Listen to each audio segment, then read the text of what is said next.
On this episode of the Oklahoma Breakdown with Ikard and Lehman, presented by Riverwind Casino, we recap everything that happened with the OU guys in the NFL draft and the National College Football Roundup. We discuss the Jordan Addison and Isaiah Wong situations that have everyone freaking out. And we finish up giving you our winners and losers of the weekend. Please download and subscribe to the podcast, rate it 5 stars, and write us a good review. Follow the show on Twitter, Instagram, Facebook, and YouTube. Just search Oklahoma Breakdown on any of those, and you'll find us. All right. Our man, Michael Hosty, will kick this thing off. It's time for the Oklahoma Breakdown. It's a beautiful Monday, May 2nd, and you're listening to the Oklahoma Breakdown with Ikard and Lehman, presented by Riverwind Casino. Riverwind is Oklahoma City's premier casino experience, and your health and safety are Riverwind's #1 priorities. There are so many reasons why Riverwind is consistently voted OKC's #1 casino, but it all starts with their amazing variety of gaming thrills and excitement. Riverwind's beautiful award-winning environment plays host to more than 2,800 of the latest electronic games with a huge selection of table games, including blackjack, blackjack match, roulette, and Teddy's favorite, craps. No matter what your game, Riverwind has it in spades and hearts. And Riverwind will be featuring live music and local food trucks every month starting in May for the Beats and Bites Festival. Performers include the Randy Rogers Band and Scotty McCreery.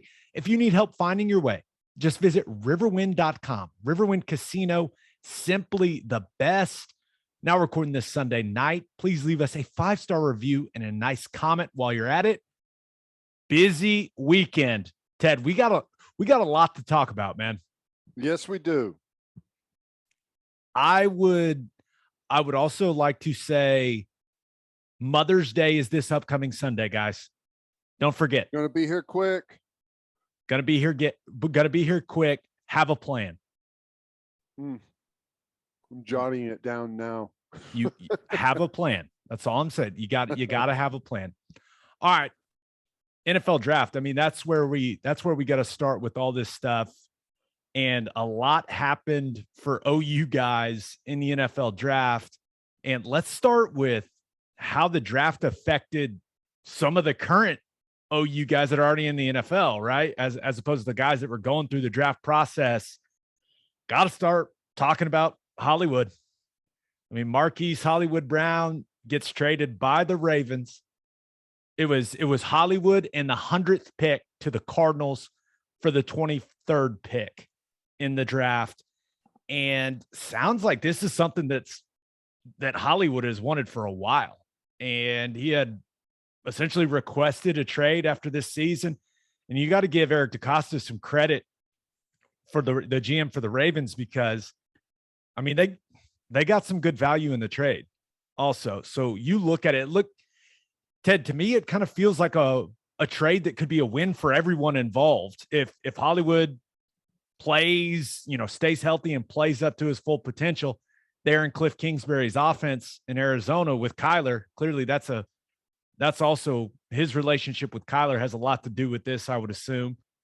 And if, you saw, Baltimore had a hell of a draft. So I think they took Linderbaum with that pick that they got, and he's the best center in the draft, and it wasn't even close. So could be a win-win. Yeah, I think so.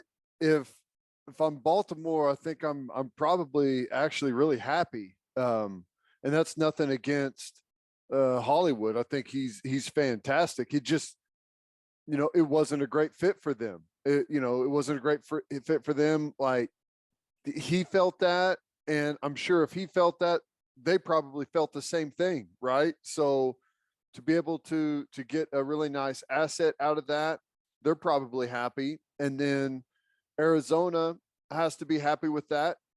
And I know Kyler needed an asset or an ally in the locker room. It sounded like, it had been a little bit rough through the offseason. We heard some players saying that he was difficult, or they didn't have the greatest relationship. So having an ally out there, I think is going to be a good thing for them. And I think the style of offense is way better for Hollywood. Kingsbury and those guys, they're going to find a way to get him in some space, get him downfield, use him as more of a playmaker than he was in Baltimore's offense. I like Baltimore's offense a lot. It's not a shot at Baltimore's offense. It's just different. And this is probably going to fit his style way better. Yeah, it just wasn't a great fit for Hollywood, right? You think about, and I've played in Greg Roman's system, right? And I know it's evolved over these last couple of years compared to when I was playing in his system in Buffalo, but it's a run first system, and there's not a ton of vertical passing in it. And it's what Hollywood does best, man. Use that speed. And you can say whatever you want about Cliff Kingsbury as a head coach, but that guy is going to be able to dial some stuff up offensively for a guy that has the speed that Hollywood's got. And I'm sure he's thrilled to be reunited with Kyler. Sounds like he had to keep it a secret from. I'm not so sure I'm buying all that, but it is. Hey, if he was able to do that, more props to him for being able to keep that thing low key. It's but tough to do these days. That's certainly hard to do when one of your good friends and like former teammate is involved. Like I can't imagine how difficult that was for Marquise not to tell Kyler, but you would assume Kyler Murray's really pumped about this. I think Lamar Jackson made it very clear how he feels about it on Twitter, which was something. And I do know Hollywood and Lamar Jackson were like real close, like close. And it was nothing against Lamar, right? And his ability as a quarterback or anything like that, or him as a guy, that had nothing to do with it.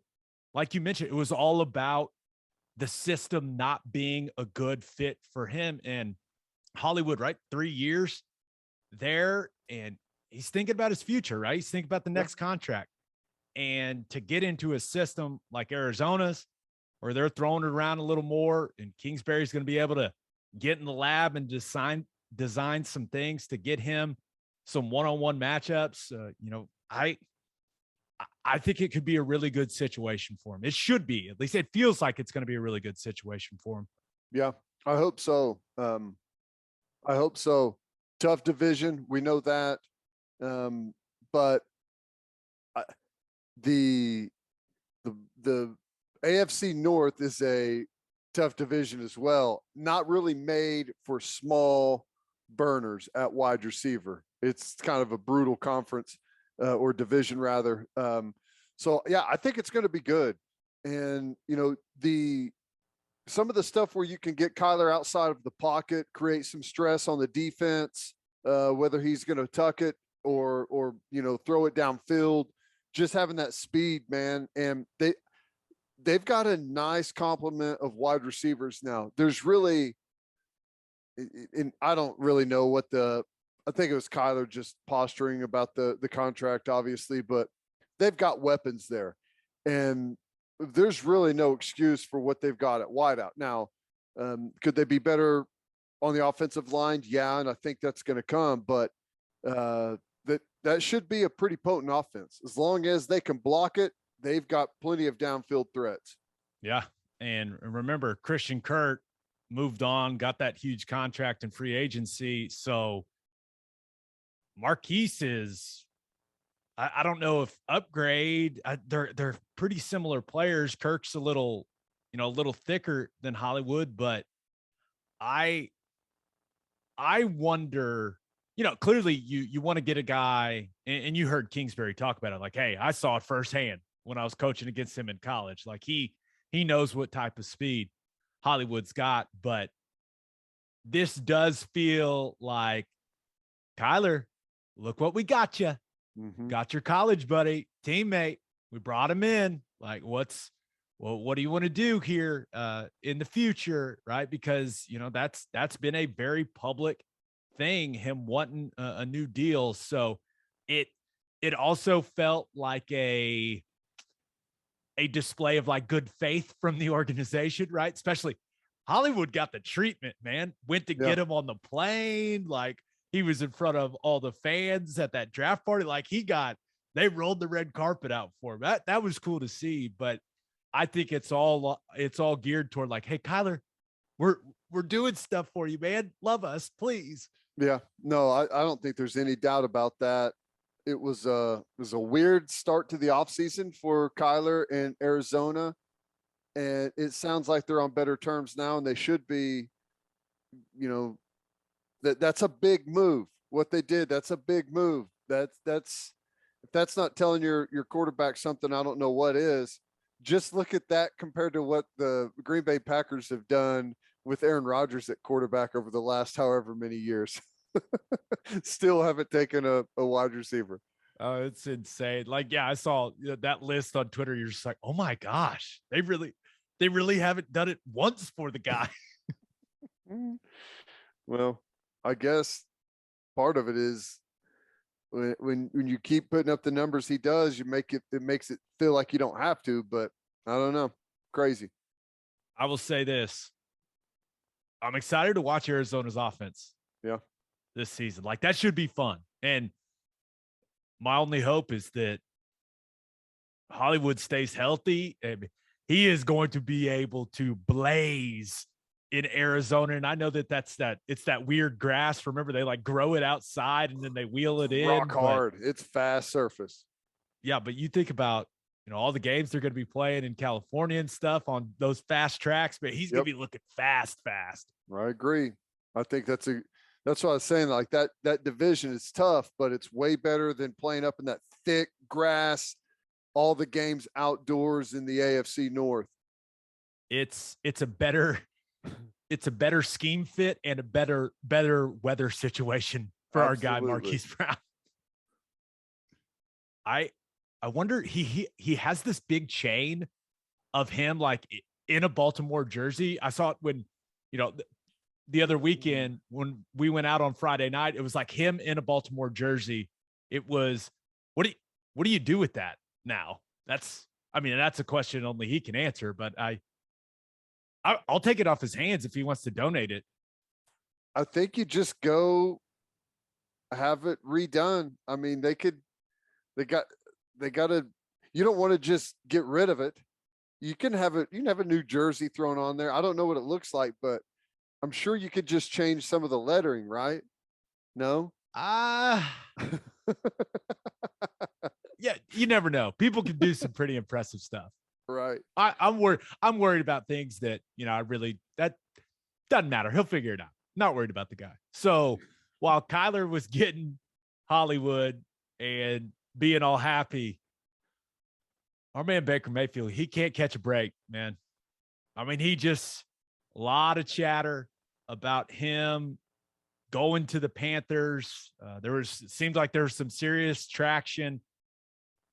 Talks were heating up, right? You saw all the people in the know in the NFL tweeting about it and just didn't get a deal done. It sounds like the Panthers, they wanted Baker. Now, it sounds like some people within the organization maybe weren't so thrilled about that idea, but it sounds like they did want him, but the Panthers and Browns just couldn't work out what picks would be in the deal. And the Panthers wanted the Browns to pay a significant portion of the $18.8 million he's due in 2022. And doesn't sound like they came very close on that number. No. And that's the big thing here. And I don't blame the rest of the league, because if you can hold out, if you can wait and force Cleveland to pick up that 18 and have to cut him and then bring him in at that point, be willing to do it. That's a lot of money.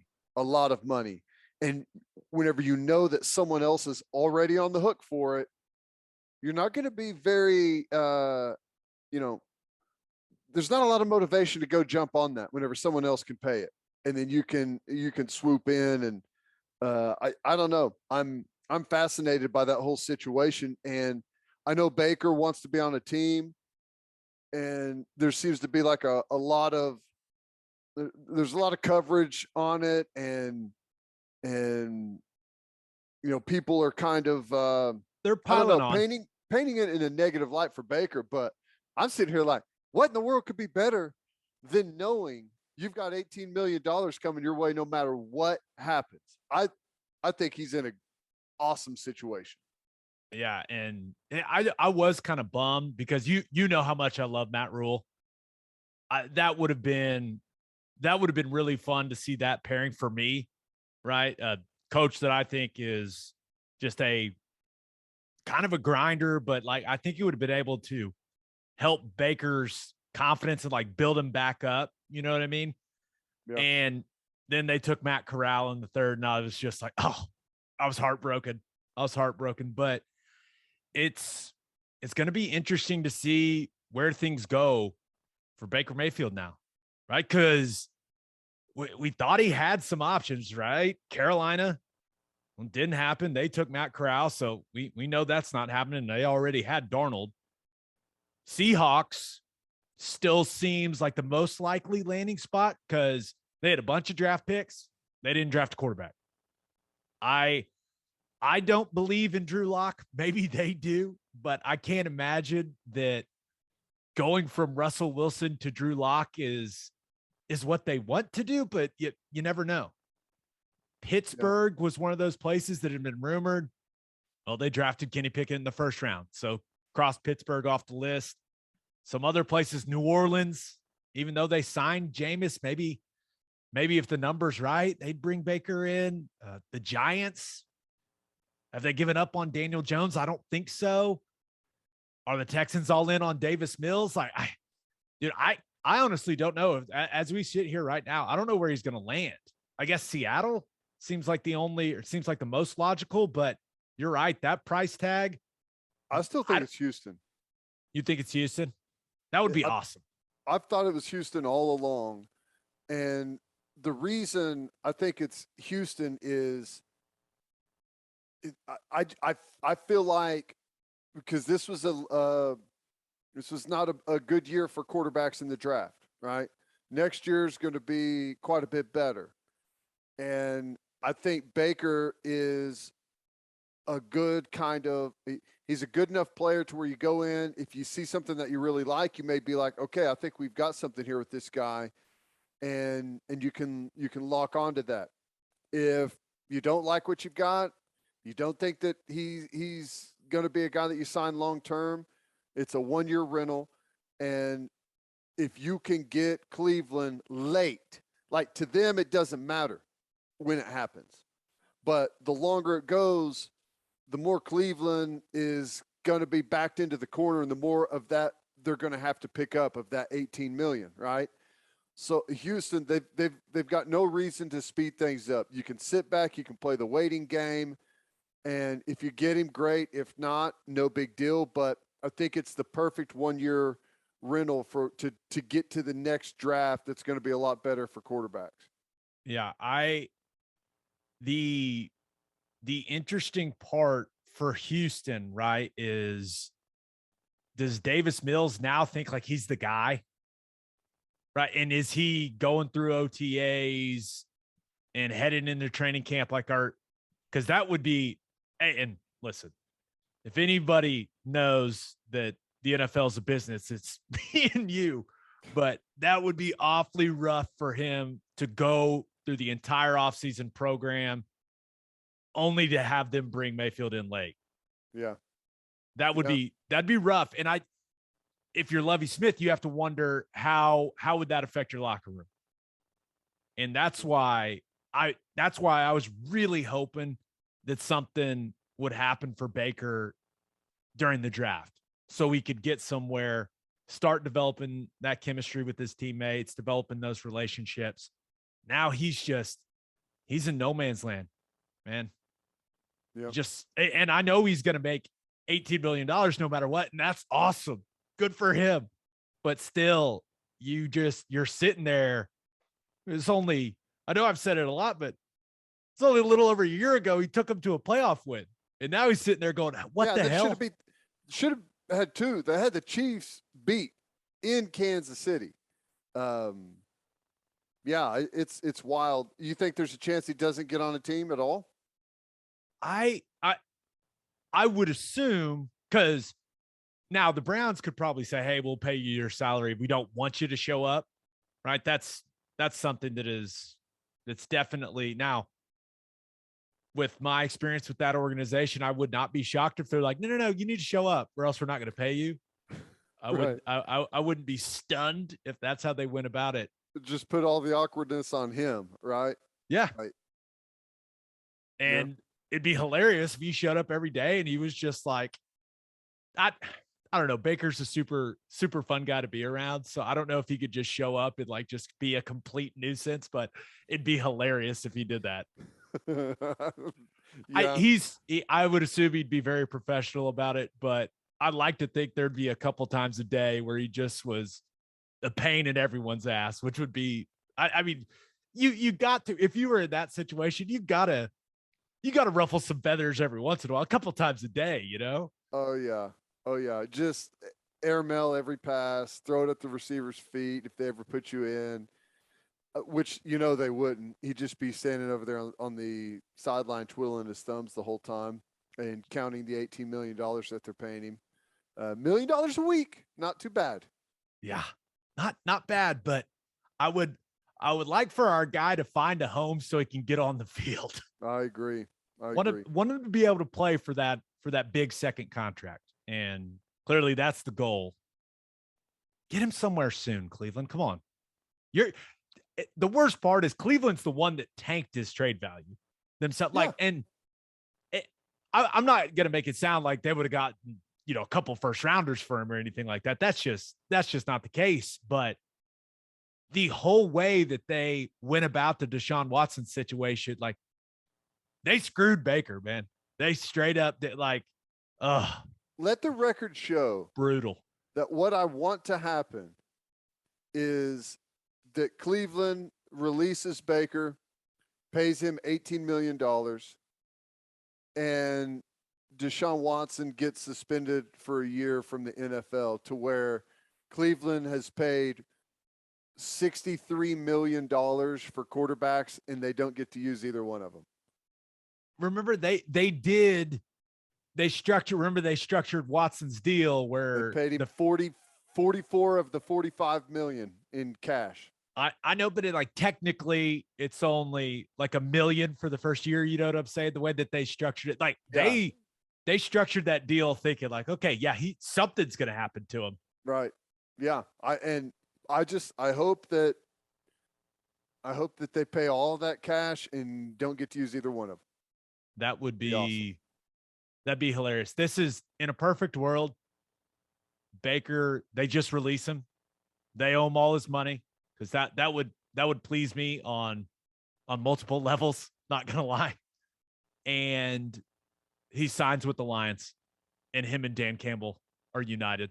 That would be Dan Campbell and Baker Mayfield were kind of made for each other with their mentality.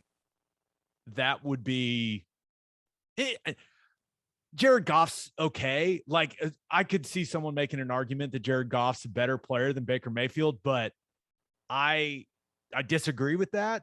And I would just love to see a Dan Campbell team being led by Baker Mayfield. That would be incredibly entertaining.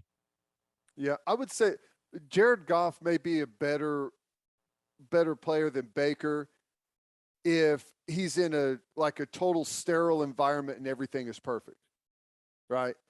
Baker, I think, is a better playmaker, if that makes any sense at all.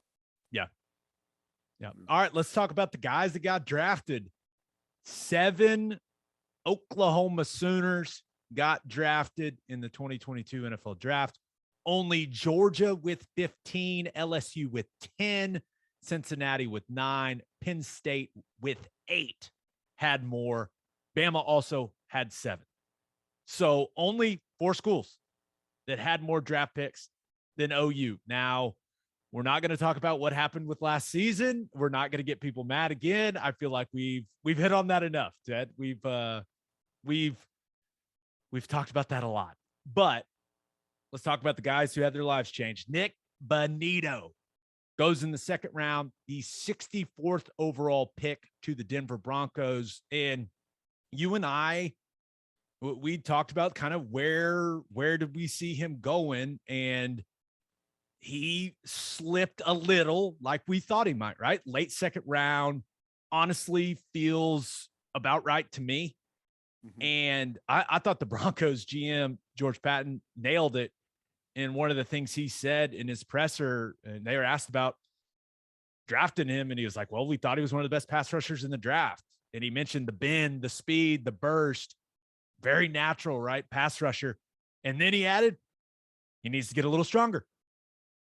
Yep. So it just kind of goes in line with what we've been saying. If he can take it to another level, right? And he needs to get stronger, especially in his lower half.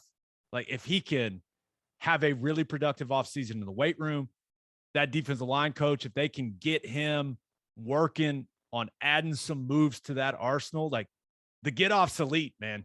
It is.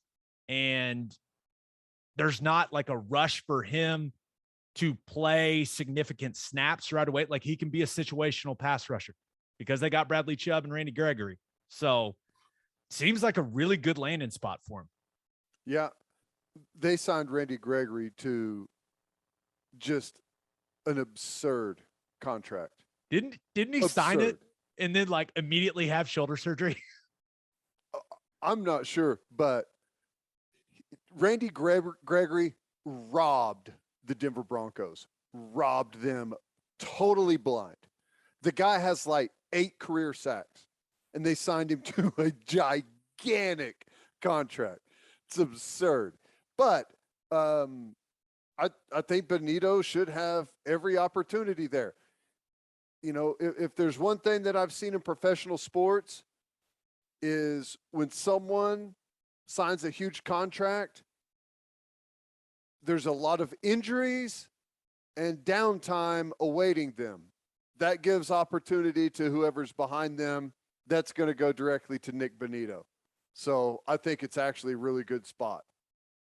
Yeah, and there's still, there's still a lot of people there in that Denver front office. There's been some changes, right? But there's still a lot of people there in the, kind of those higher up positions in the organization.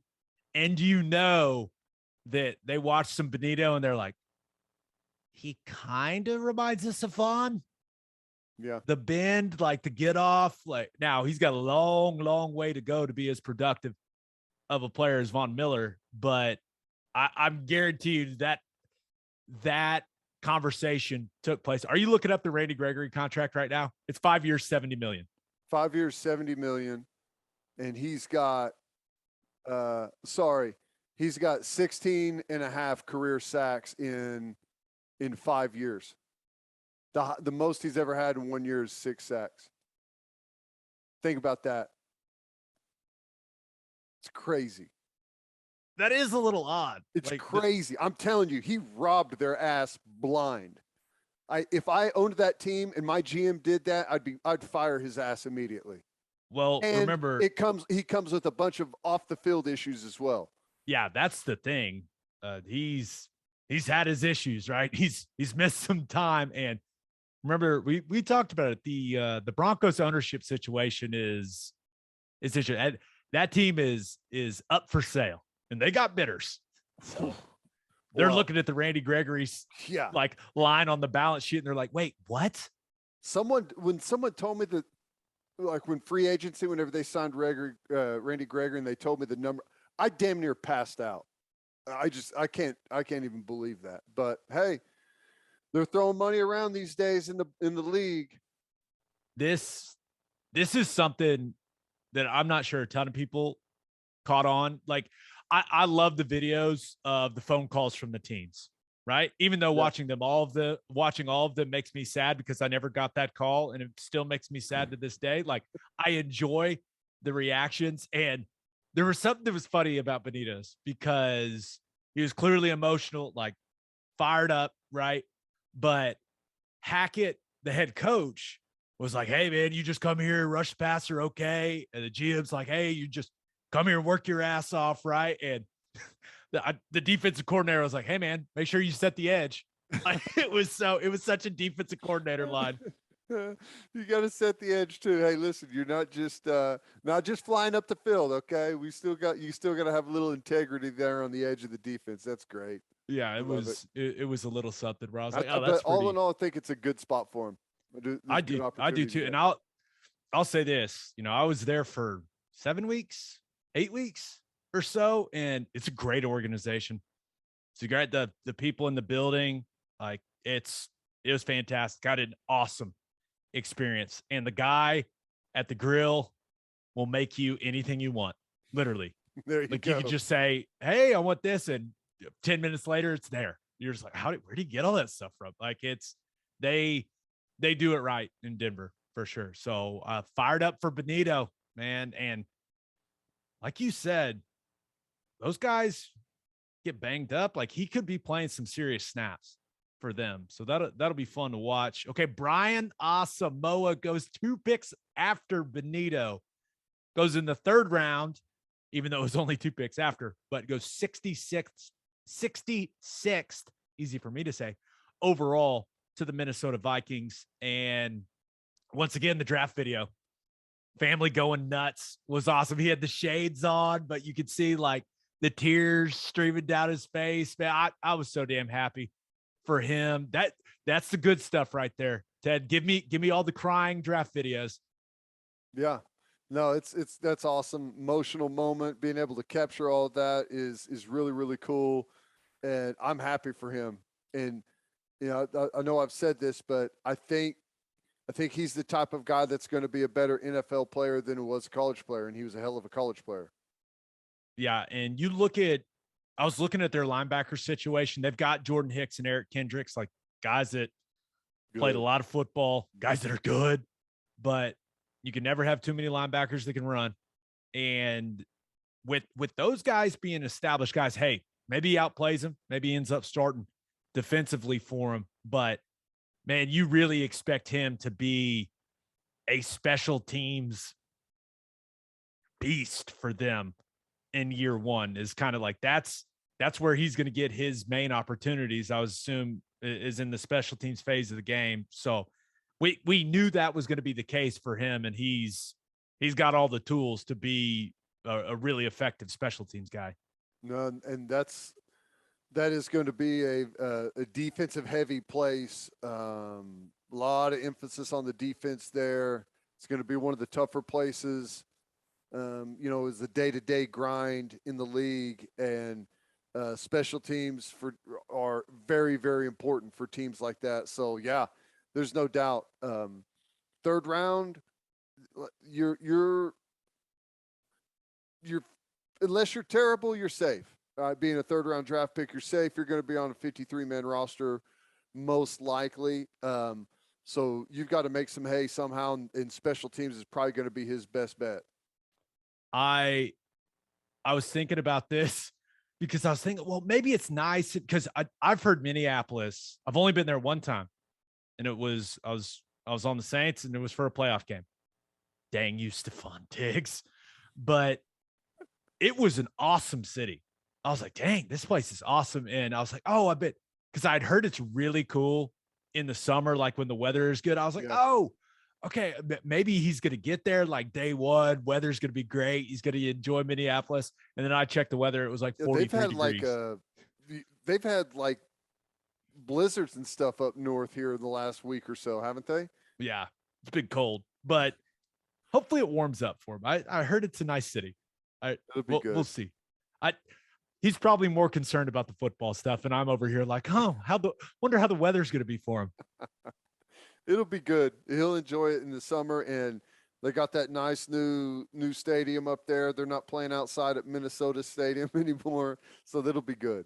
That's a surefire sign that I'm getting old. He got drafted there, and we had him on the pod. So Brian's an awesome guy, and I didn't check Minnesota's roster first. I checked the weather. What is wrong with me? Like what? I don't know. You're going to play football in Minnesota. Weather's a factor. Yeah, I don't know why that was my natural reaction. I was like, oh, wonder how the weather is for him. Godly. Perrion Winfrey slides all the way to the 4th round, goes 108th overall to the Cleveland Browns. And you and I had discussed the possibility of teams not liking everything that they saw on tape. But I talked to a couple teams on Friday, and when it came to his play and what they saw at the Senior Bowl, some had a 1st-round grade on him, some had a 2nd-round grade on him. But it sounds like he fell because teams had off-the-field concerns, right? Some things that happened in his past at JUCO. Some demons. He's got some demons. But yeah, that passion that he plays with, that's gotten him in trouble in the past. And it scared some teams off. But if he plays to his full potential, this pick right here could end up being one of the best value picks in the entire 2022 draft. And I know OU fans feel a certain type of way about Cleveland right now. Well, they drafted three OU guys this draft. So yeah. I'm not telling people how to feel, but that puts people in an awkward situation. Now, they did Baker wrong, and Baker's the most loved guy like ever for OU football. So I think I still know where OU fans are going to side on the whole Cleveland Browns situation. But I did like what Andrew Berry, the GM there in Cleveland, said in that presser. Said they want Perrion to be the 3 technique for him in that defense. And I think if he can add a little weight, get a little stronger, right? Have a good offseason. All he needs to do is follow Myles Garrett around like it's his job. Say, Myles, everything you do, I'm going to do.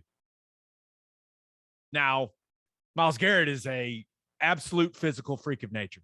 He got drafted. Don't take the sleeves off, though. You'll be getting that PED test when you walk into the facility the next day. Yeah. Myles Garrett got drafted when I was still in Cleveland. So his first offseason there, I was there. Like, the guy is a freak of nature. But he works really hard. He's a weird dude, but, like, he knows the defense. He's a smart guy. Like, Perrion needs to pick his brain about everything. And just do what he does when it comes to taking care of your body, preparing for the season, like all of that stuff. And needs to stay out of trouble, right? And believe it or not, there's stuff to do in Cleveland, just like there's stuff to do in Norman and Oklahoma City. What? You can go out. You can have a good time. But he needs to keep it laser focused on ball. And that all being said, that call he had with the reporters was an all-timer. I don't know if you saw it. No, I didn't. I mean, it's why we love the guy, man. He mentioned being a dog about 100 times, talked about his parents. He was like, I was a dog when I was conceived because my mom and dad were dogs. It was amazing. And I think my favorite line of the entire thing, like, this lady was like, why? Like, are you like this all the time? He was like, I'm juiced. No pulp needed. It was an awesome line. But yeah, the Cleveland media got a nice treat, right? And dude, he's got to be ultra motivated, right? He thought, hell, maybe I go late 1st round. At worst, I'm going 2nd round. You end up getting drafted in the 4th round when you've had the pre-draft process, the pre-draft performance that he's had. It's got to be a motivating factor for him. And I personally think he fits in that defensive scheme really well. So yeah, it's a good landing spot. I know people feel a certain way about the Browns right now. I get it, but it's a good spot for Perrion Winfrey. Yeah, I think he'll do well there. If he just keeps the mindset that he's had for about the last, 6 or 8 months, I think he'll do really, really well. Just continue to press forward, continue to have the energy that he has and work. I think he'll be just fine. I'm with you. I know this next one made you feel good. Delarrin Turner-Yell 5th round, 152nd overall to the Denver Broncos. I feel like we should feel very vindicated by him getting drafted in the 5th round.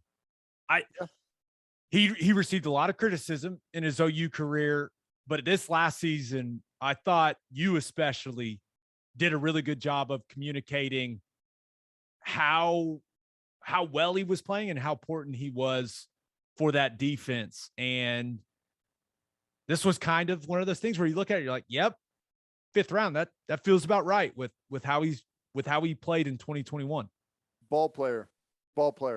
He's going to find his way on the field. And that's one of the things that I said previously is it really, I don't know where he's going to get drafted, and I'm not really even worried about it. And I know he is, and for obvious reasons, but if he continues to play the way he plays, tackle the way he tackles, come downhill with a vengeance like he does, run, does all the things really well. If he continues to do that, he's going to find his way on the field, whether it's special teams or in a sub package.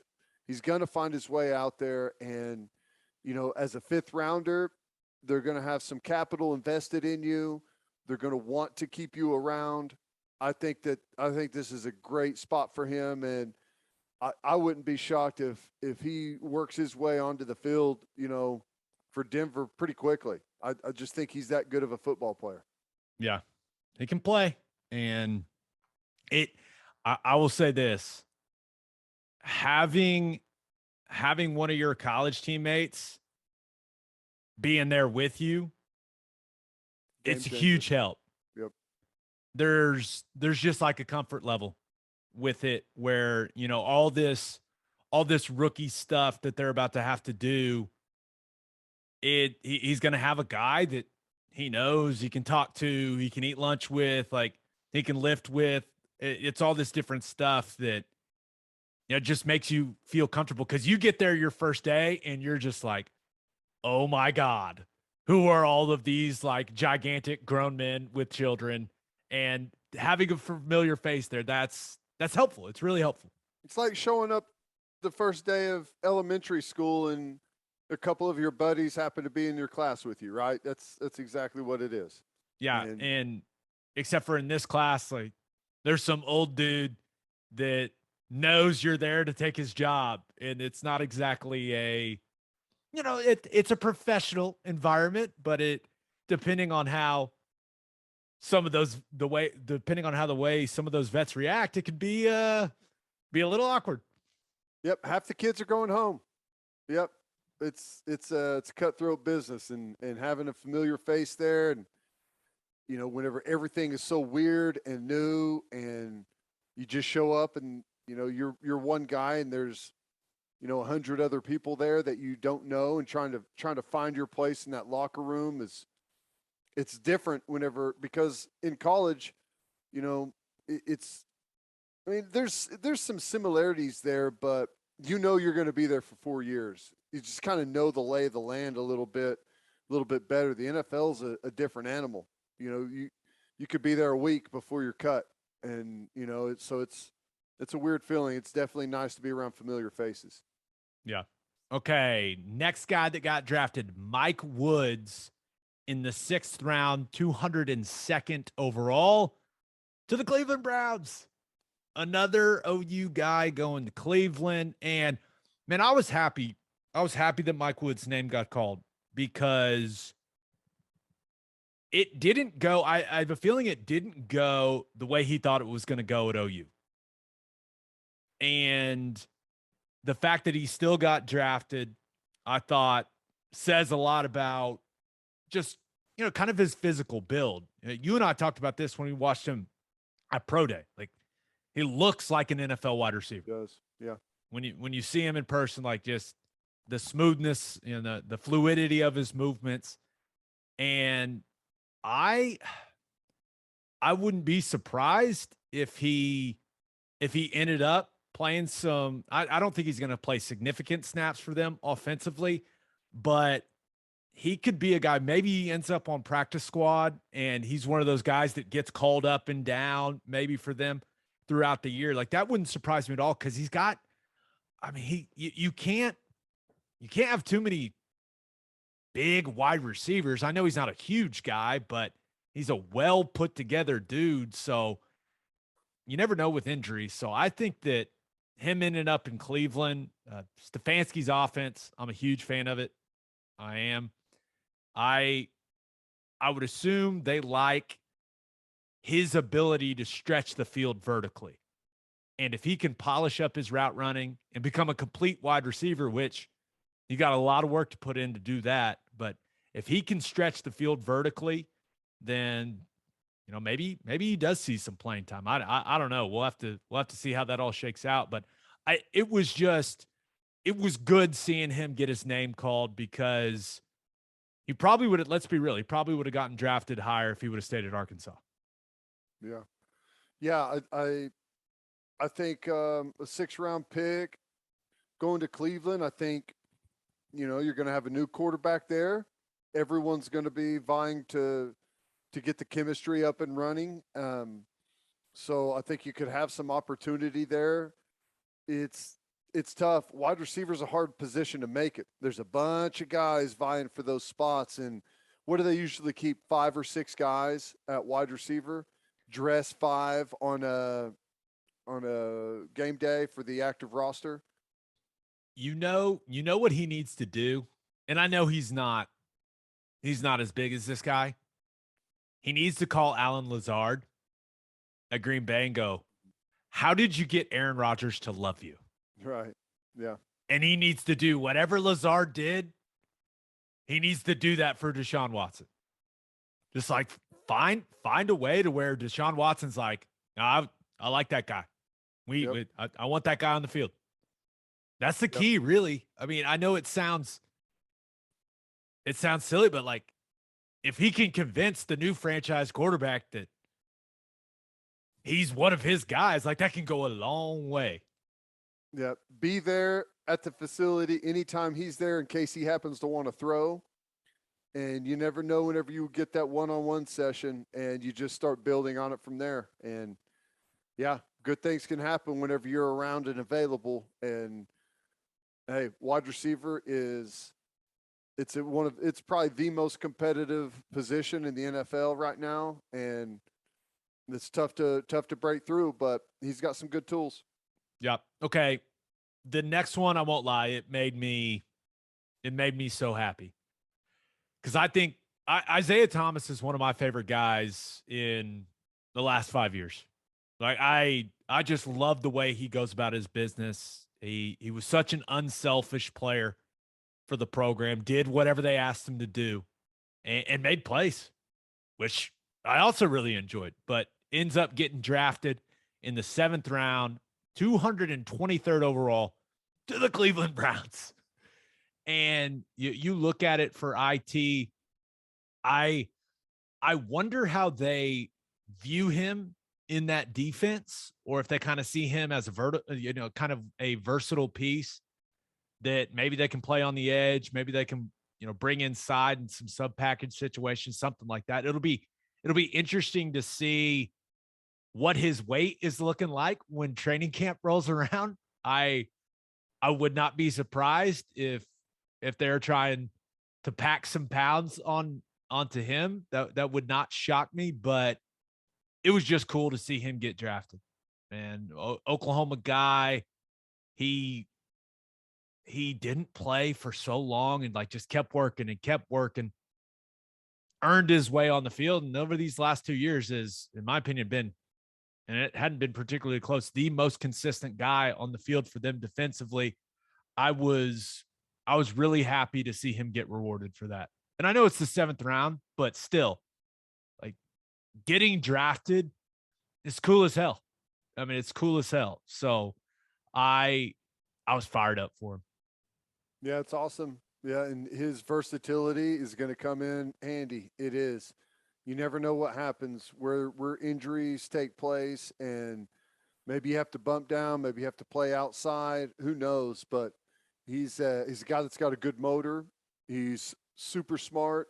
He's athletic, and that versatility is critical. So anytime you can do more things, it gives you more opportunities to find your way on the field and make a final roster. So I was happy for him.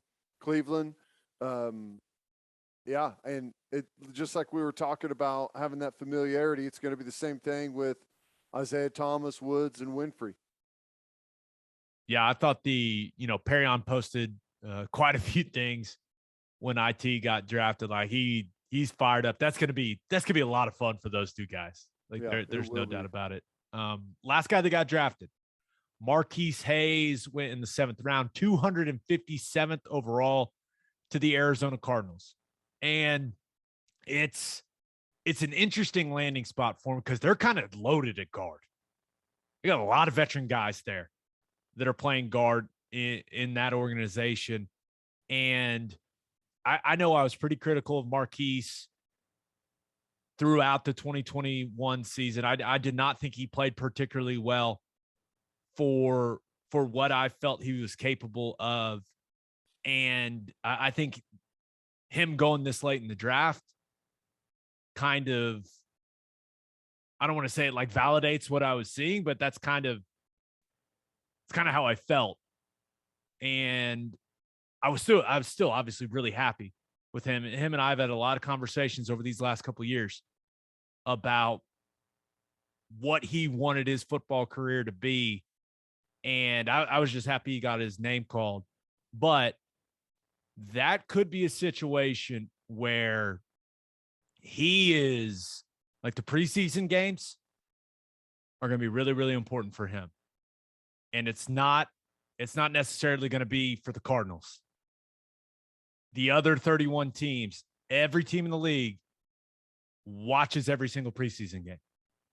And when he gets his opportunities in those games, like if he can really show something, well, then hell, maybe the Cardinals keep him, right? Maybe that would be great. But this could be a situation where he gets released, he gets cut, and then hopefully gets claimed by another team and added to their 53. Like I could see that kind of playing out for him, but he's going to have to make the most of his opportunities because seventh rounder, when you got an offensive line room that already has a ton of guys at the guard position, it's a tough situation. But if he can play well in those preseason games, make a roster, and maybe it's not the Arizona roster, maybe he ends up on Arizona's practice squad, something like that. But he should be getting paid to play football next year.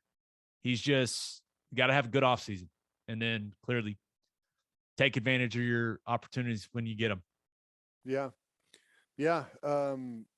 Again, getting drafted is critical. It's a big factor. Gives you a way better chance of getting on the field. And the other thing is, even if your position in front of you is totally loaded, you never know what's going to happen. All it takes is someone getting rolled up, and then all of a sudden, oh my God, I'm right there, with the ones, taking reps in training camp. So, yeah, just getting on a roster right now, getting in a camp is the most critical thing, and playing your best football. So, yeah, happy for him. So undrafted free agent guys that signed Kennedy Brooks to the Eagles got $240,000 guaranteed, which is real good. Shocked by that. Why didn't they just draft him? I don't know. Isn't that more than, and I don't know what late round guys get now, but that seems way more than late round guys used to get. Yeah. The NFL has increased in value. I have not looked at what the seventh round guys are slotted for now, but $240,000 guaranteed is pretty sweet. And you look awesome. At that. Yeah. Jeremiah Hall signed with the Giants. Tyrese Robinson signed with the Commanders. And LaRon Stokes. Look at LaRon getting an opportunity. I like it. He signed with the Cardinals. Yeah. So it is the undrafted path is a grind.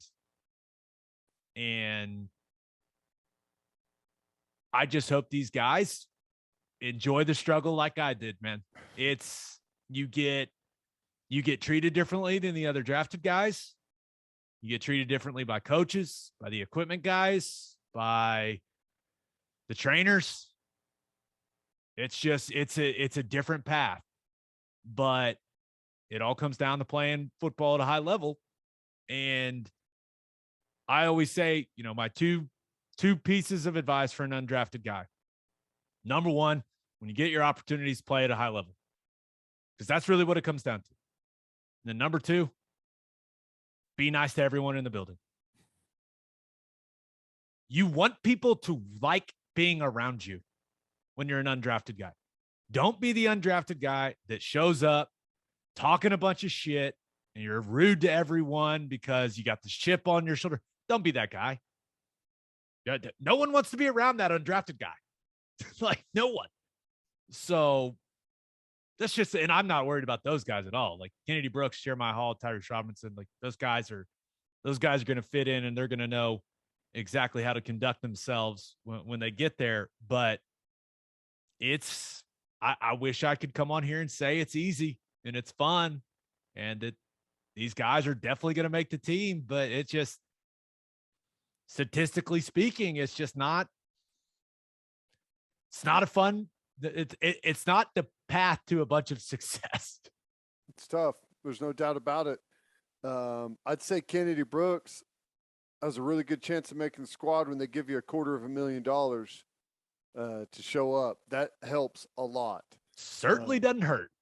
And I was going to ask you, if you are, because if you're drafted, you have a slotted contract, right?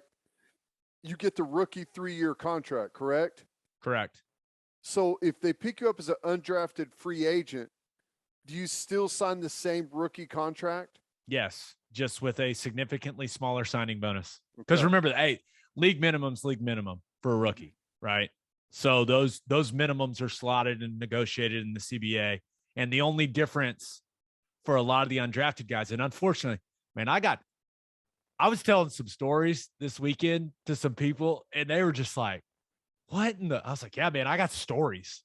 But when you're an undrafted guy in that contract, you have an injury split. Yeah. And if you get hurt, like, and if you go on IR, you don't get your full salary. Right. Guess what happened to this guy? Not a very good split. Not a great split, Ted. But what are you going to do? Not sign? Right. I mean, that's, they got all the leverage when you're an undrafted guy. But Kennedy getting $240,000, that just tells you a lot of teams wanted him. Yeah. And that drove up the price. I kind of asked the questions. I wasn't sure if they were able, like if they were happy to get him as a undrafted free agent and they're willing to pay more on the signing bonus because they can sign him to a different contract. But I guess it is the same contract. Yeah, I'm sure there's some differences in there. I'm not going to pretend like I'm a contract lawyer or an agent or anything, but yeah, I wish those guys the best. All right, let's get to call your shot. And we asked you guys what OU guy ended up in the best spot in the NFL draft. And this first one comes from @SR Burkhart on Twitter, who says, with the Eagles run game, it really has to be Kennedy Brooks. Miles Sanders is injured a lot, and Boston Scott is hit or miss. He has a chance to do well. And I think that's why you saw Philadelphia give him the guaranteed amount of money that gave him. Like they know that he can come in and possibly be, the third back for him. Yeah. Yeah. It's interesting that he went undrafted because we all know that Kennedy Brooks is always kind of undervalued, right? You just kind of sleep on him, and he shows up and he carries it, gets about 7-8 yards a carry, game in, game out. And you look at the box score at the end and look at the stats, and it's like, oh my God, Kennedy Brooks had another huge day. So yeah, and it's probably going to be the same thing there in Philly. Comes in, under the radar as an undrafted free agent guy. And it wouldn't be shocking if we look at the end of the year and he's their starting running back and maybe leading the team in rushing. That's just kind of the guy he is. That would be very Kennedy Brooks of him. It would. And we'll still be saying, well, he's not that big. Doesn't look that good in the jersey. He's not that fast. It's like we said that for years, and all the dude did was get yards. That's right. It's crazy. And this other one comes from Ryan Wayne on Twitter, who says, without a doubt, it was the Hollywood trade to the Cardinals. Kyler's ability to get out of the pocket combined with Hollywood's determination to get off the defenders makes for a lot of successful broken plays. But us Sooners already knew that. He also threw it in a hashtag boomer. Love it. Yeah. I think out of all these situations, right? And I know Hollywood's been in the league for a while now, but man, that feels like a good change for him. Like the more you think about it, like this, I don't want to say like it could be the resurrection of his career because it's not like he was 1,000-yard wide receiver last year, I think. But I could see this being like a really significant inflection point for his pro career. He could have a massive year. Or at least that's what I'm hoping. If they use him properly, he's different than Tyreek Hill, and I don't mean to make that comparison, but I think he's a guy that you can do a lot of different things and showcase his speed like Kansas City did with Tyreek Hill, if that makes sense. I think there's good, better ways to get him the ball and let him turn the Jets on. Cliff's going to run mesh like 15 times a game where he's just sprinting across the field as fast as he can. Yep. It's tough to deal with. All right, birthday shout-outs time. Happy 3rd birthday to Savannah Grace Hewlett. Happy 14th birthday to Matthew Bone. Happy 26th birthday to Derek Pins. Happy upcoming 30th birthday to Clark Beckham. Happy 36th birthday to Brandon Brock King. Happy 39th birthday to Dwayne Chaney. Happy 46th birthday to Eli Cochran. And happy 60th birthday to Dr. Rick Mooney. Ooh, Doctor, fancy man. Doc. Nice. We got some NIL stuff to talk about. Yeah, let's go. But first, the only place to stop when you're road tripping is Love's Travel Stops. Love's has over 600 locations in 41 states, offering 24-hour access to clean and safe places. Whatever your road trip needs are, Love's has it. Fuel, fresh food, all the snacks and drinks, including my favorite, yes, Java Amore. That coffee is fantastic. Love's also has you covered if you forget your phone charger or headphones. They've expanded their mobile to-go zone, so you can grab any of that stuff there. Make sure you download the Loves Connect app for exclusive offers from today's most popular brands. The Loves Connect app also includes a route planner and store locator. When you see that red neon heart on the highway, stop in and say hi at Loves Travel Stops. For a full list of what Loves has to offer, visit loves.com. Annapolis Clothing is the exclusive home for all of your Oklahoma Breakdown merchandise. Gabe is modeling there. If you want to live your life in buttery soft comfort, go to opolisclothing.com. That's OPOLIS clothing.com and use our promo code TED, T-E-D, for 10% off your entire order. You still get a discount on all of the OU and OKC Thunder gear as well. That's opolisclothing.com. Use promo code TED for 10% off. Buttery soft and 10% off. And Bishop McGinnis Catholic High School. It's got a long tradition of educational excellence. With a 12-to-1 student-to-teacher ratio, no student is overlooked. Bishop McGinnis's college prep curriculum offers 22 AP courses.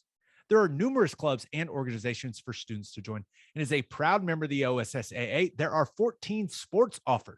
If you want to provide the best possible educational and spiritual development for your children, contact Bishop McGinnis Catholic High School or visit bmchs.org. If you end up going there, you can stay laser focused when your podcast partner is trying to mess you up in an ad read. Don't forget, financial aid is available. All right, National College Football Roundup. Ted, do you want to start with the Jordan Addison story, and I know it's not technically college football, but I think or do you want to start with the Isaiah Wong story? We got to talk about both of these. Let's go with the Jordan Addison one. Yes. Jordan Addison. Really, really good player. So for those of you that don't know, he is a wide receiver at Pitt who just won the Blitnikoff last season as a sophomore. 100 catches, like 1,600 yards, 17 touchdowns. The guy can play. And there are reports that he is considering transferring and that USC would be his potential destination. Now, as we were recording this, May 1st is the deadline to get into the portal or to submit your papers or whatever. I have not seen any update, but it seems like it's going to happen. I'll say that. Pitt head coach Pat Narduzzi is pissed. I mean, absolutely pissed. And reportedly, he called Lincoln Riley multiple times on Friday to talk about the situation. Maybe is the best way to put it. How much would you pay for that audio? I'd pay lots.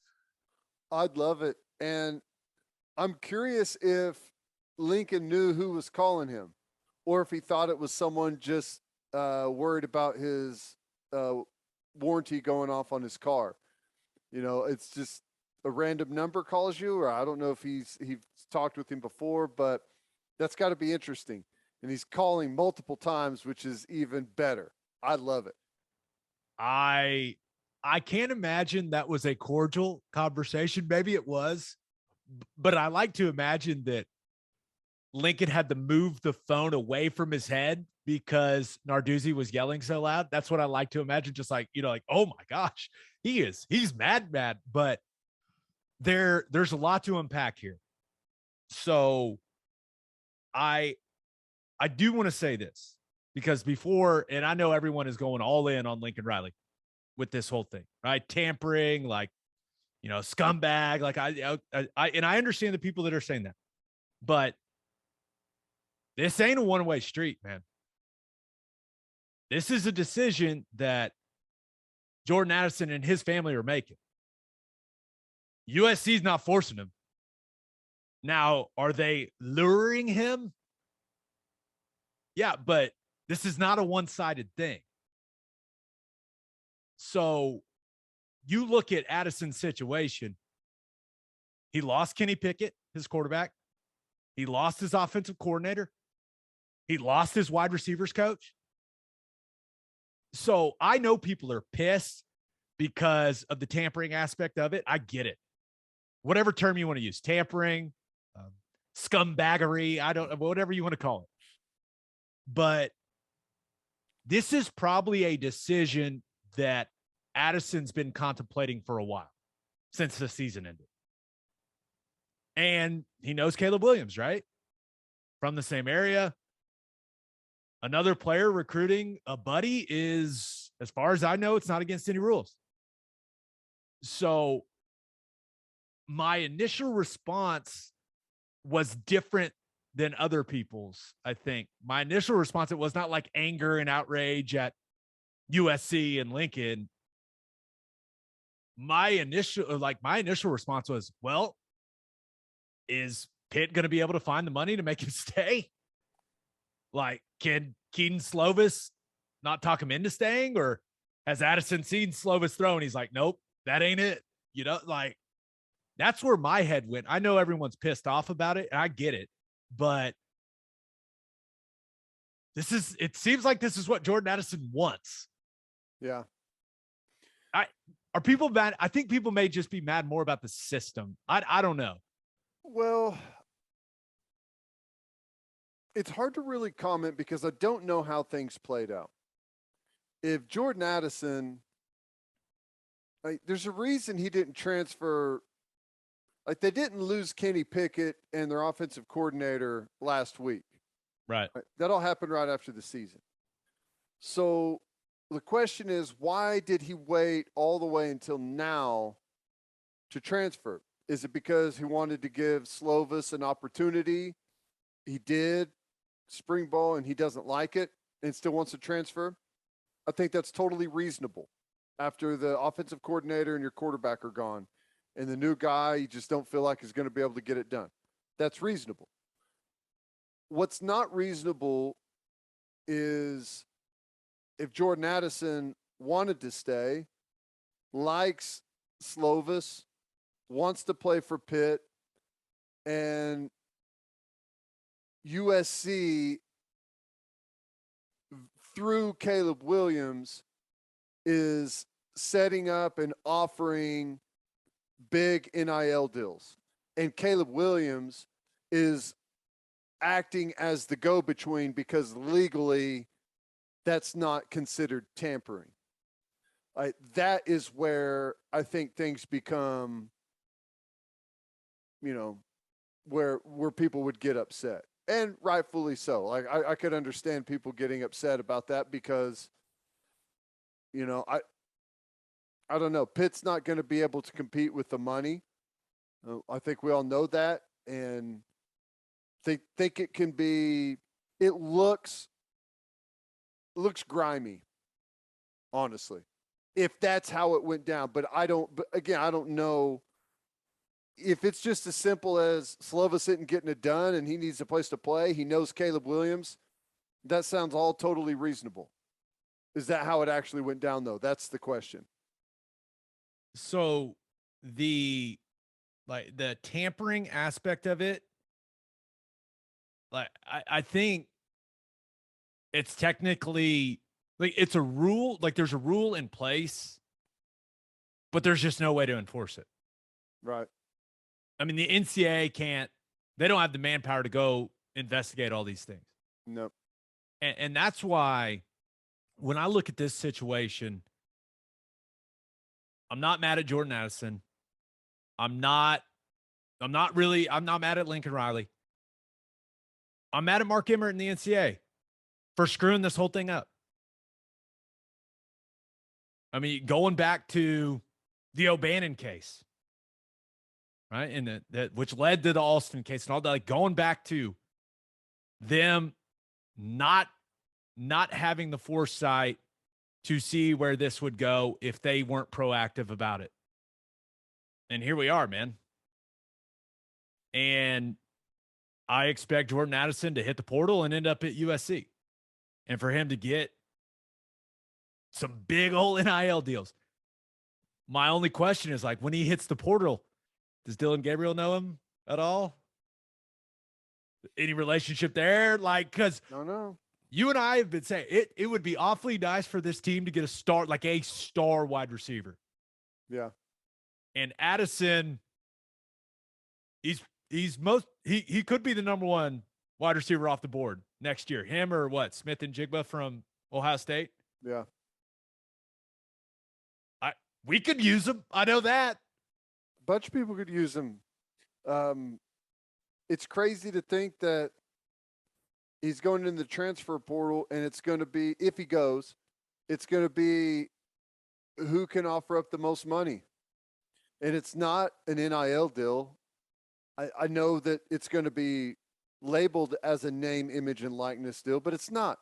They're giving a guy a ton of money to show up. Right? That's really all it is.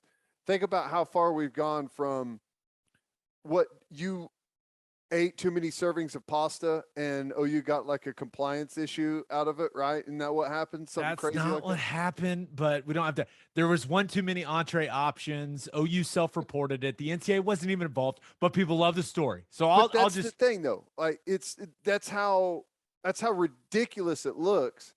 Is you have to self-report on something that dumb, but players may be enticing other guys to go working backroom deals to get big NIL money, and it's a god awful system, and it's not Jordan Addison's fault. It's not Caleb Williams' fault. It's not even Lincoln Riley's fault. It's the NCAA's for not doing anything at all as the landscape changed, and then the dam broke, and here we are. We've got this type of ridiculousness going on out there. I completely agree. I think that there's a lot of people out there that are looking at it going, they got to change the system. Like that, whether it's, putting a cap on NIL or, you can't make NIL until you've played one season somewhere, or they want to make it, take it back to where if you transfer, you got to sit out a year. They don't like the portal. Like, I'm just here to tell you, like, that stuff's not changing. It's not going back. And it's pretty simple why. Like, the NCAA, they want no part of the legal battles that would come with them trying to scale that stuff back. Because Brett Kavanaugh basically said, if you bring anything to us, you will lose. Like, that's what he said. So I think there's this hope by a lot of people that this system's going to change. Right? I think we're just going to have to get used to it, man. Like, well, yeah, I think a conference can change the rules if they want to. If the Big 12 or say the SEC, which no one wants to do it because whenever you change, you're at a competitive disadvantage. That's why whoever the first was to open up the rule about transfers being able to play immediately, everyone else just kind of had to follow suit because you're at a disadvantage if you don't.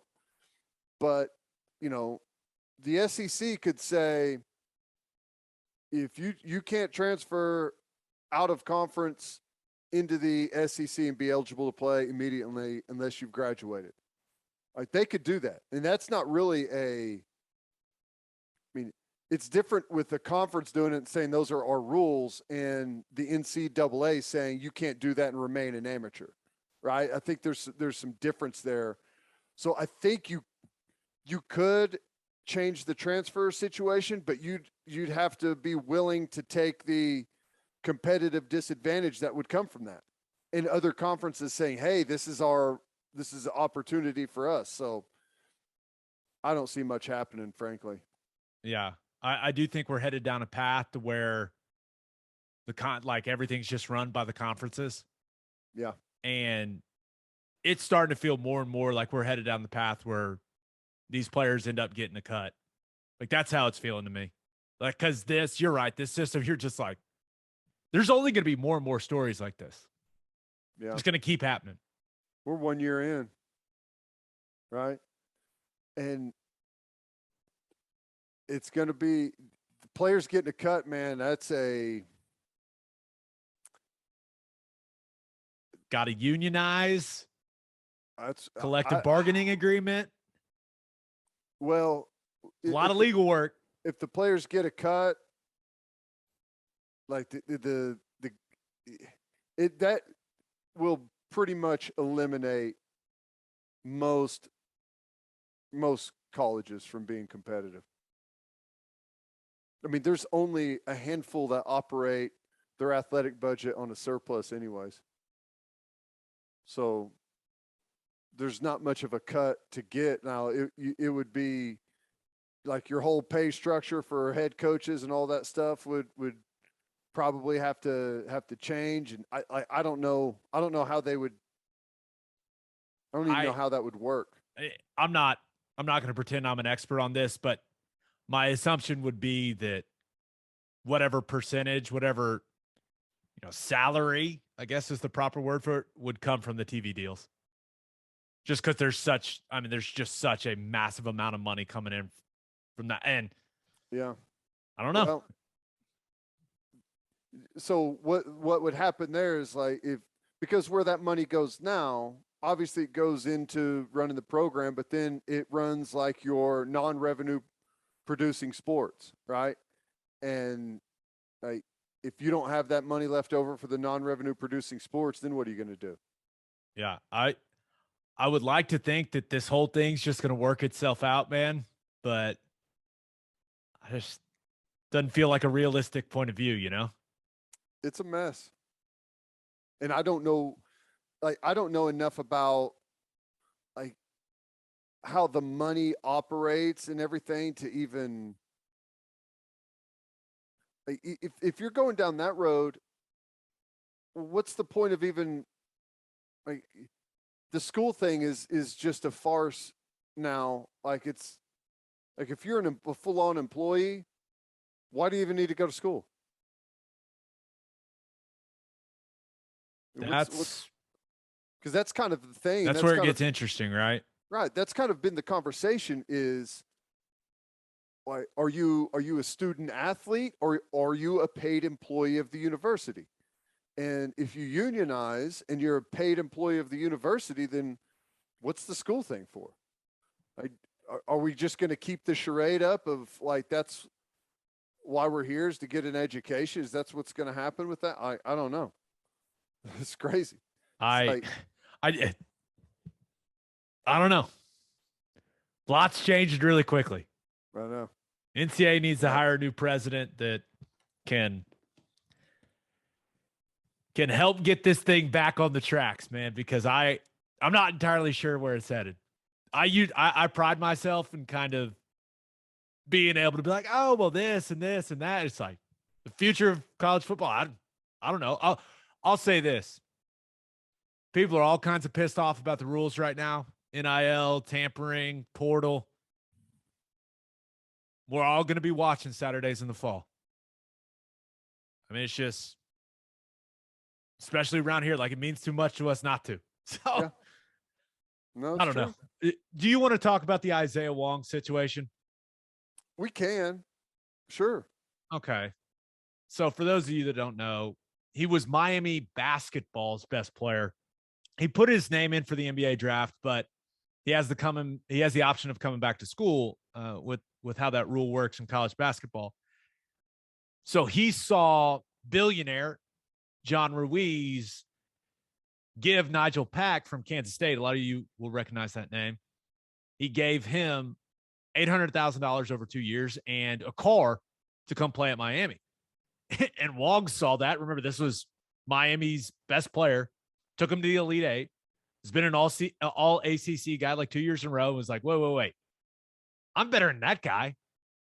And basically threatened. I don't know if that's a strong word, but I kind of think it's the best word. Like threatened to go into the transfer portal if he didn't get a new, better NIL deal from John Ruiz's company, LifeWallet, which is what this billionaire's running all this stuff through. And it worked. His holdout, it worked. Now he's not getting a new deal with LifeWallet, but that deal's going to stay the same. But John Ruiz came out and was like, he has my word. I'm going to go find him some more deals. So Isaiah Wong wanted a bump, threatened to jump in the portal if he didn't get it, and he got it. Seems like a hell of a business play to me, man. I mean, well done. Well done, Isaiah Wong. Well, see, that's what I'm curious in football how it's going to happen, because I'm trying to put myself in a player's shoes that say I'm a guard and I'm going into my senior year. This will be my third year starting. And some high school kid never played it down is coming in and they're throwing NIL money at him. And I'm like, whoa, hang on a second.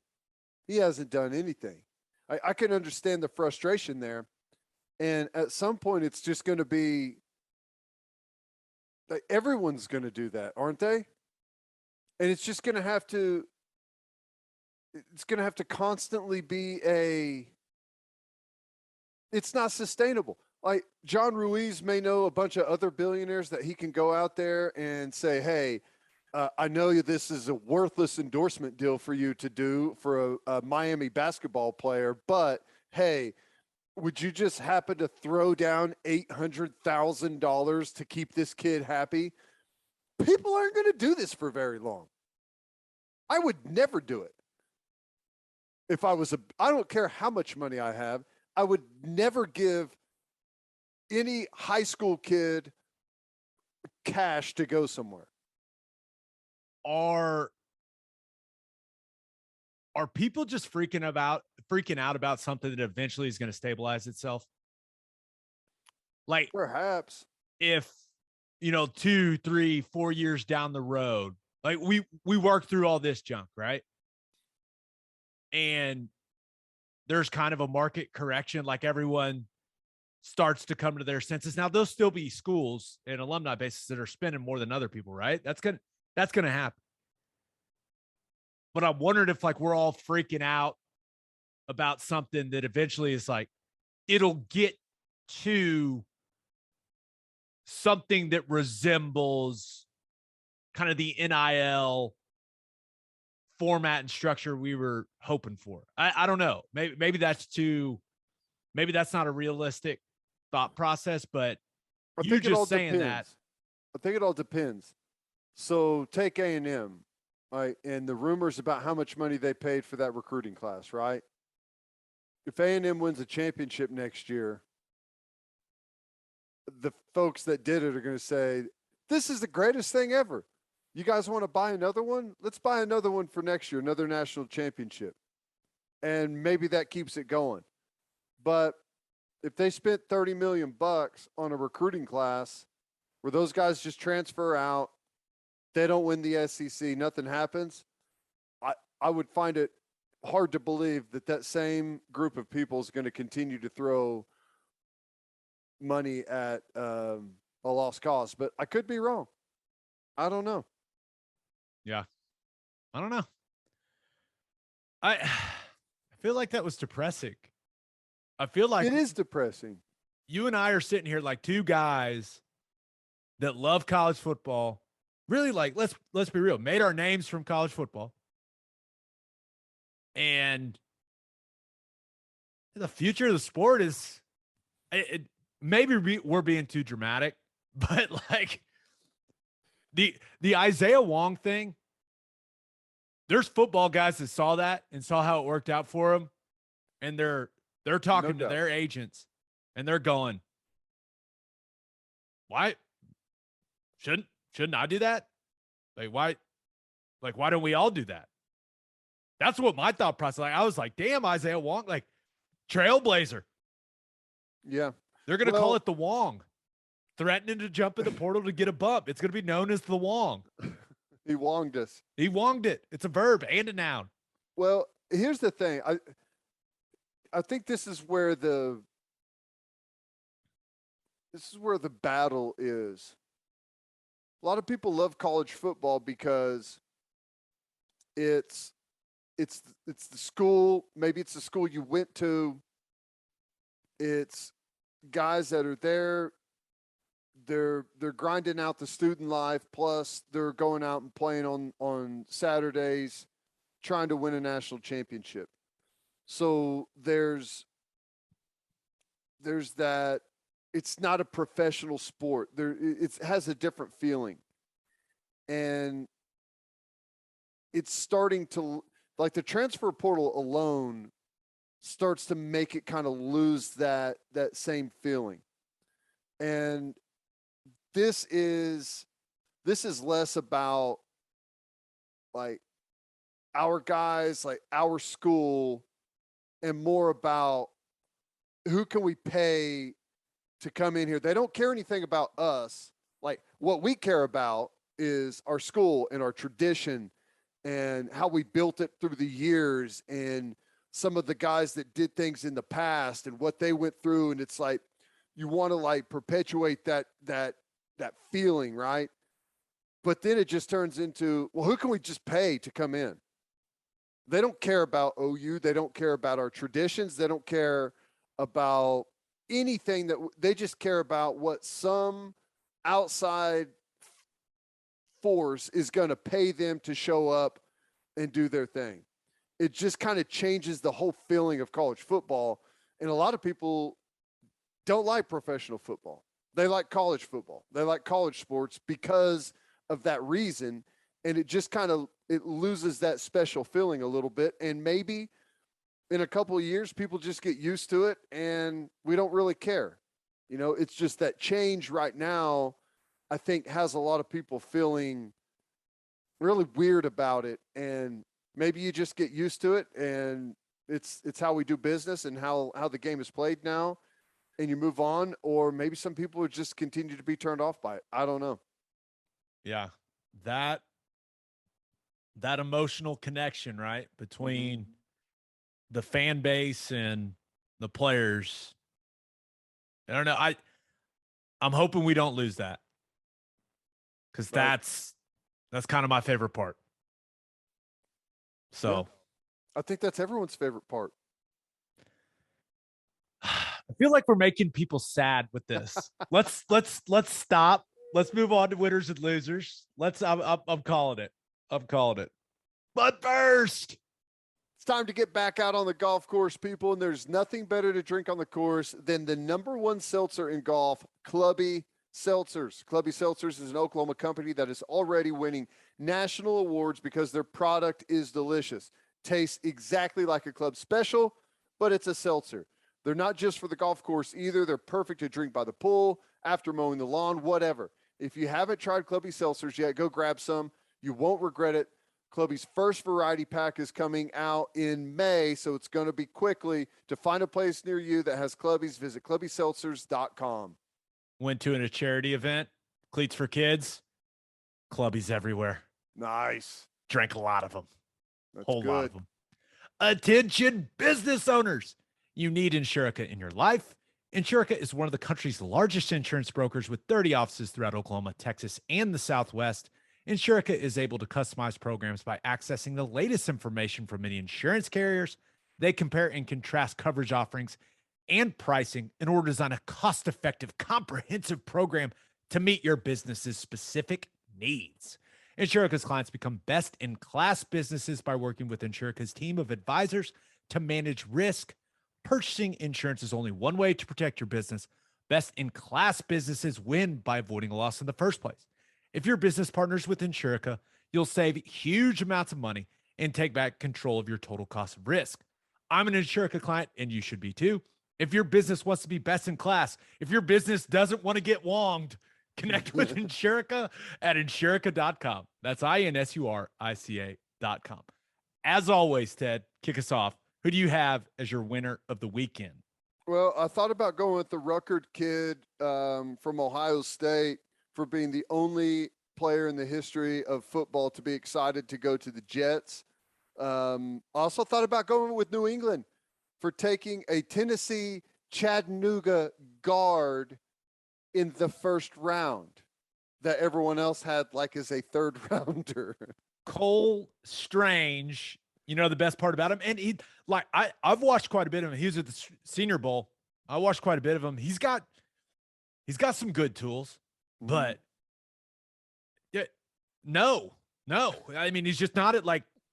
Now he's quick and like strong. Like you look at some of the, like the percentiles he ended up on the testing stuff. Like I get it, but like you don't take that guy in the first round. I don't care if he wears the single bar down the middle of his face mask and it looks old school and awesome. Like, no. He also doesn't wear gloves. 69 though, which is great. Yes. I mean, there's a lot to like about the guy. The guy doesn't wear gloves. Psycho move. The guy has the bar down the middle of his face mask, which no one does anymore. Psycho move. And his last name's Strange. Like, the guy just can't be normal. I mean, his last name's Strange. So maybe he's the perfect Patriot. I bet Belichick's like, hey, wait until we put some gloves on this guy. He's going to be amazing. That's it's going to take him to another level. Yeah, no. Because I was flipping through all the different draft coverages, and they're like, Cole Strange, and everyone was like, whoa, what? Like every single person. But I ended up settling on wide receivers, man. Wide receiver is the new hot position. Gabe, 6 wide receivers taken in the top 18 picks. How about that? Insane. Damn. So wide receiver is now, I think it's official. It used to be quarterback, left tackle, pass rusher, corner. Add wide receiver to the mix. I'd say it's official, especially with the offseason we saw with some of the huge numbers being thrown towards free agent wideouts. I'd say wide receiver is the new hot position in the NFL. Now, it's always been one that gets guys' attention and always well known, popular, but now it's showing up in the draft and it's showing up in the free agent contracts. They're breaking the bank. Yeah, 17 wide receivers selected in the first 3 rounds. Crazy. It's a lot. Yeah, it's the game has changed. First one went at like 12, and then like no, remember 14, 15, 16. No, right? It was Drake London at like 8 to Atlanta. 8, and then maybe it was 12, 13, 14. Yeah, something like that. They just started ripping off wide receivers. There's a run on wideouts, but it's wild. Wide receivers, big money, big time draft picks, really impressive stuff. And that just tells you the game is more and more moving to the air. What can you do through the air? And let's not forget, AJ Brown gets traded to the Eagles, and they immediately gave him $100 million. Nuts. It's crazy. And Good. he's a big, strong, physical wide receiver, but $100 million? Yeah. Woo. It's a lot of cash. All right, who do you have as your loser of the weekend? Well, there was 6 wide receivers taken in the first round. There were 0 running backs or tight ends taken in the first round. The first time in NFL draft history, no running backs or tight ends taken in the first round. Crazy that went down. Running backs used to be the position. You take a running back number 1, and whoever the best guy coming out, that's where all the money was. Now it's all the game is changed a lot. Now, some of your tight ends that you see in the league are your pass catchers. That's where the money is, but traditionally that's more of a blocking type of position, and it's just crazy. No running backs or tight ends taken in the first round, first time in draft history. Just crazy. The only thing that surprised me more than that was like the quarterback thing actually happened. Yeah. Like Kenny Pickett goes at 20, and then I think Ritter went at 74 to Atlanta. Yeah. I mean, it was like even all the people doing the TV coverage were like, "Oh my, they're actually doing it. They actually think these quarterbacks think like we do." Right. Wasn't like a panic to just start drafting quarterbacks in the first round that you didn't think were ever going to pan out. It's smart. And I forgot that one of the other ones I was thinking about going with loser was everyone but the SEC. Gabe, SEC number 1 in draft picks, 16 straight years now. The SEC's been number 1. And I don't see that changing for a long time. It's, in my opinion, the gap's only going to continue to widen. Yep. Well, they have 65 picks. Crazy numbers. It's like there's a lot of talented football players in that league or something. Yeah, a quarter of them came from one team, Georgia, 15. Whew. Yeah.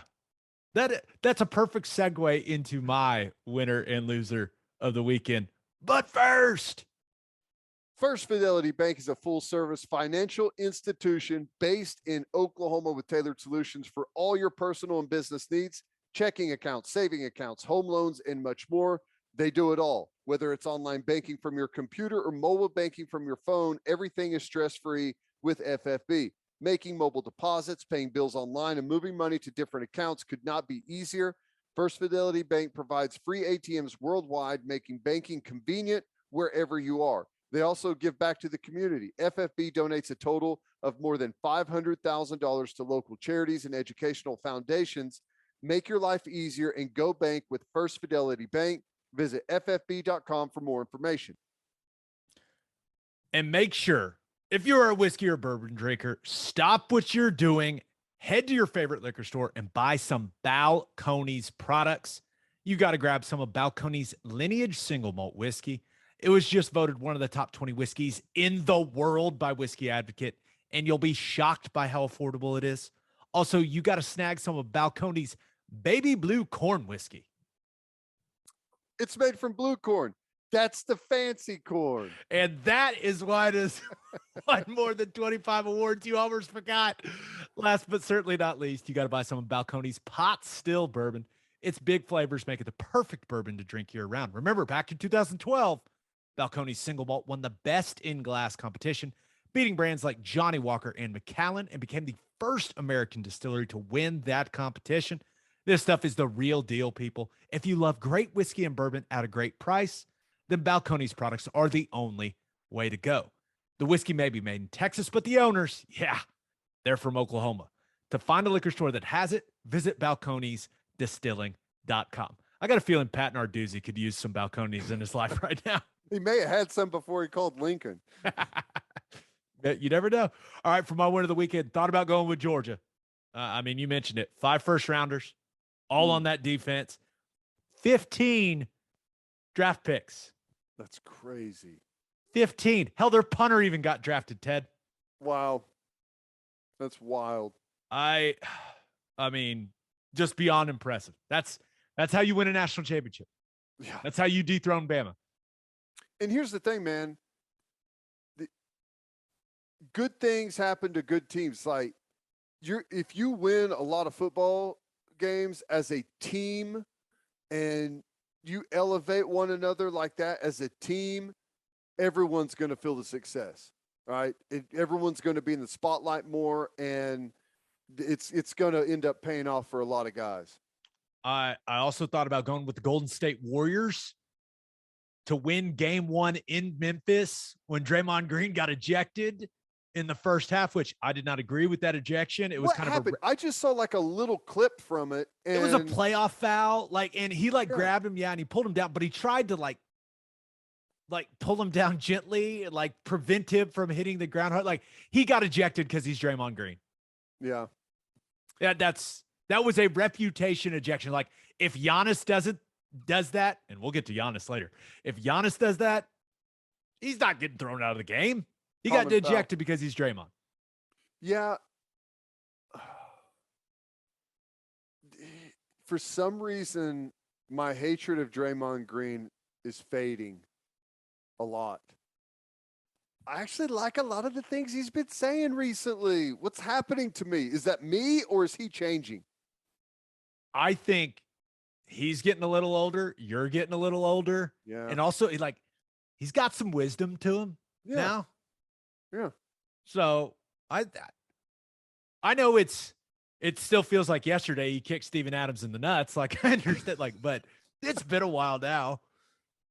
He stole. Yeah. He was one of the reasons he stole Kevin Durant. But it's been a while now. Like hey, time heals all wounds. Is that a saying? I think that's a saying. Yeah. I think that's well said. But I can't believe I'm going to do this. My winner of the weekend, the New York Jets.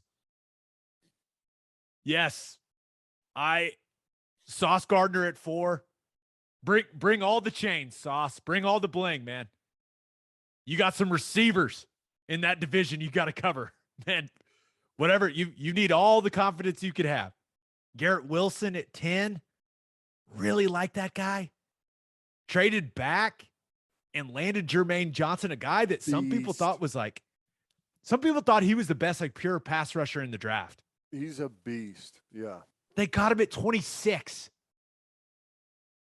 I mean, one of the premier edge rushers in the draft, they got him at 26. If he would have gone at 10 or 12, no one would have batted an eye. No. Not at all. And they traded down and got him. I got Breece Hall at 36, best running back in the draft, and it's really not even a debate. You mentioned the Ruckert guy.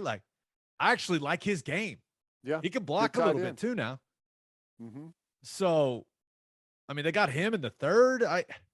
I know it's the Jets, but they've finished last in the AFC East 5 out of the last 6 years. But I'm not going to let that cloud my judgment. Joe Douglas had a good draft. I'm going to give that guy his credit. Yeah. I agree. All of those names are really good players. We'll see if it translates to the NFL. That it doesn't always work that way, but I think it's a really good collection of talent. There's no doubt. And some of like the behind the scenes footage of how some of that stuff took place is really cool to watch too. Yeah. And I will say this.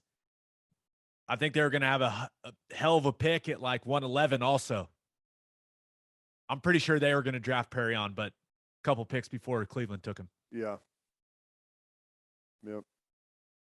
No. So it was Let's almost see if the Jets could turn it into some W's. Got to protect Zach Wilson. We'll see if that O-line can stay healthy and hold up, but certainly gave him some weapons with Wilson. Hall. Solid, man. All right, for my loser of the weekend, thought about going with Joel Embiid. What did this guy do? I mean, guy can't buy a break. It was the thumb. Now he's got a broken face and a concussion to go with it.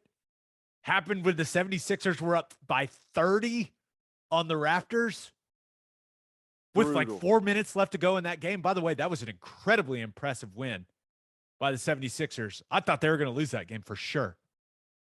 And now he's going to have to miss the first few games of this series against the Heat. Like, does someone have like a voodoo doll of Joel Embiid and they're just beating the hell out of it? I guarantee right now he doesn't feel like he's going to. I bet he's one beat up dude. Face crushed, thumb all jacked up. Probably doesn't feel like he's anywhere close to playing a postseason basketball game. No, but he will because, yeah, he's a tough dude, I feel like. Mm-hmm. But also thought about going with the Texas Longhorns. 0 draft picks for Steve Sarkisian. I don't know what else to say. You went 5-7 and you didn't have a single guy drafted. But people are still going to put him in the preseason top 25. Hell, I was saying how good their skill guys looked in the spring game. They did, by the way. They looked fantastic. Yeah. Quinn Ewers was ripping that thing, but man, that's tough. This is kind of proves my point. If you go back and look at Texas's recruiting over the past 3, 4, 5 years, it's not as good as Georgia, but it's close. It's where their overall rankings end up, right? And Georgia just had 15 players drafted, and Texas had 0. That's what I'm saying when good things happen to good teams. If you pull together as a group and win a bunch of football games, a bunch of guys are going to get drafted. You can't.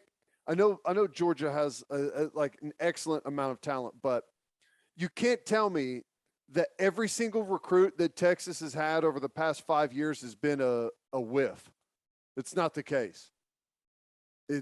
It's amazing the difference of like development and culture and all those things. That's ultimately what ends up turning those guys into draft picks. So here are a couple of products of the 2021 Texas football season. They blew their biggest lead. Mm-hmm. They lost the most games in a row since 1956. Ooh. It was their first time ever to lose to Kansas at home. And now that the draft is concluded, it is the second time they've had no draft picks since 1938. Hey, smart by Sarkisian to set the bar extremely low in year 1, right? Yes. He's going for the most improved coach award this year. All right, but my loser of the weekend, the Boston Celtics, man, they got a Giannis problem. And I mean, the Bucks without Chris Middleton, the Milwaukee Bucks went to Boston and took game 1 from the Celtics, 101-89, and it really wasn't that close. Giannis he's the best player on the planet. He is. And as good as the Celtics are defensively, they had no answer for him in transition, in the half court, when he was in the paint. None. And when you look at what the Celtics did to the Nets in that last series, they beat the hell out of KD and Kyrie. Super physical with them. Giannis bullied their ass. They just couldn't do it to him. And 24 points, 13 rebounds, 12 assists. At that size, he's just running in transition, with the ball in his hand. Nothing you can do. I feel like we don't appreciate him enough. Like, he is an absolute freak of nature. Yeah.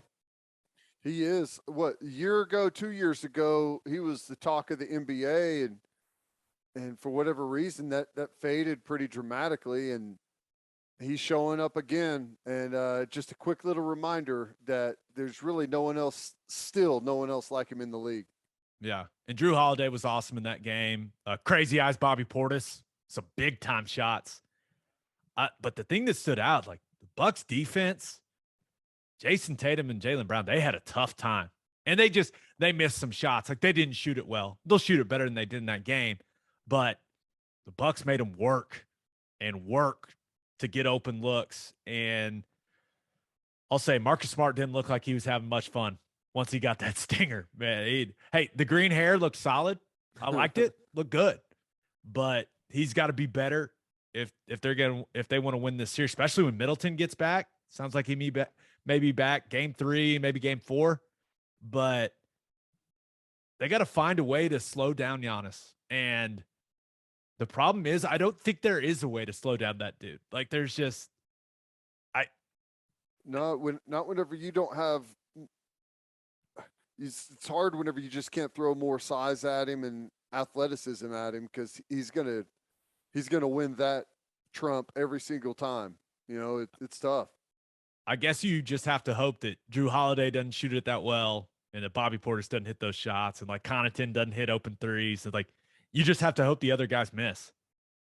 There's no stopping that dude, especially he's hitting his free throws at a pretty high clip. Like, I don't know what you do. Guy's a freak of nature. That he hurts his thumb and breaks his face. And gets a concussion in the process. Poor Joel Embiid, man. Like, he's so fun to watch too. That's a bummer. All right. Episode 210 in the books. We'll have a new podcast that'll drop Thursday morning. Just a reminder, you can hear Teddy from 3 to 6 on 94.7 The Ref. You can hear me from 3 to 5 on SiriusXM Big 12 Radio, channel 375. Hope you all have a great week. Don't forget, Mother's Day coming up Sunday. Plan accordingly, gentlemen. Until next time, we appreciate you all for listening, and do what you always do, Oklahoma. Take care of each other.